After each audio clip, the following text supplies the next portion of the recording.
YSRCP Vizianagaram MP అభ్యర్థిగా పోటీ చేసిన బొల్లాన చంద్రశేఖర్ చూసాము. మనము వెరిఫికేషన్ ఈవీఎంలు వీవీప్యాట్లు కౌంట్ చేయాలని వెరిఫికేషన్ కోసం డబ్బులు కట్టి కూడా మరి ఈసీకి అప్లై చేసుకోవడం కూడా చూసాము. కానీ నిన్న చూసాము మనము ఆ తాళాలు దొరకలేదని చాలా ఎంతసేపు ఆ కథ నడిచిందో, ఆ డ్రామాలు నడిచాయో కూడా చూసాము.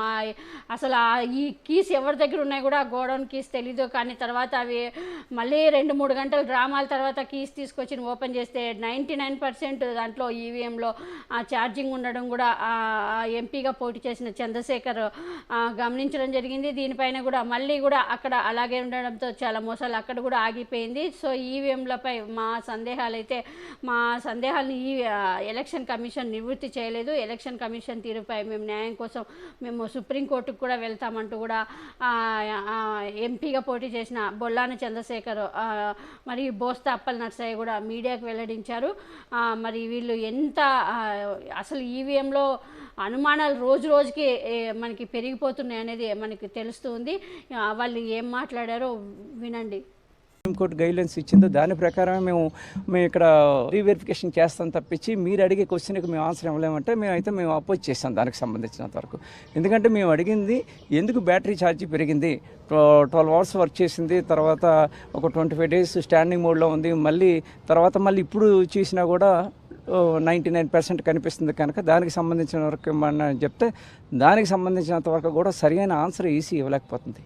దీనికి ఈసీ ఈ ప్రజాస్వామ్యంలోని ప్రతి పౌరుడికి అడిగే హక్కు ఉంది. ఈసీ దానికి సరైన సమాధానం ఇవ్వాల్సిన బాధ్యత ఈసీకి ఉంది. ఆ ఈసీ సరైన నిర్ణయాలు తీసుకోలేకపోతుంది. నిన్నటి నుంచి కూడా ఏదో ఒక ఇబ్బంది పెడుతూనే ఉన్నారు. మేము అడిగిన దానికి ఒకటి, వాళ్ళు చెప్తున్న ఆన్సర్ ఒకటి, అది ఏ దానికి కూడా రిలవెంట్గా లేదు. కనుక మళ్ళీ మేము దీని మీద కోర్టుకి వెళ్ళి ఆలోచనతో ఉన్నామని చెప్పి దాని దగ్గర నుంచి అక్నాలజ్మెంట్ కూడా ఇవాళ తీసుకోవడం జరిగింది. ప్రతిదీ కూడా ఈవీఎంలో, ఎందుకంటే పెద్ద ఎత్తున ఈ దేశంలో చర్చ జరుగుతుంది దీని మీద. ఎందుకంటే ఈవీఎం హ్యాంకింగ్ అవుతున్నాయి, ఇదేమో ప్రజాస్వామ్యబద్ధంగా ఎన్నికలు జరగట్లేదు ఒక ఆలోచన ఈరోజు అన్ని రాజకీయ పార్టీల్లో ఉంది. ఒకటి కాదండి ఇది. దాని మీద కూడా మాకు కూడా ఒక అనుమానం వచ్చే దీని మీద ఏమో ఒక కావాలని చేద్దామని చెప్పి పెట్టాం. సుమారు 1400 ఓట్లు పోల్ చేసిన తర్వాత 80%కి వచ్చిందండి.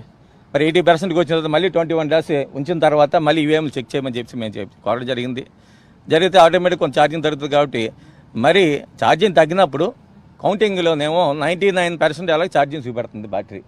అది మాది అనుమానం.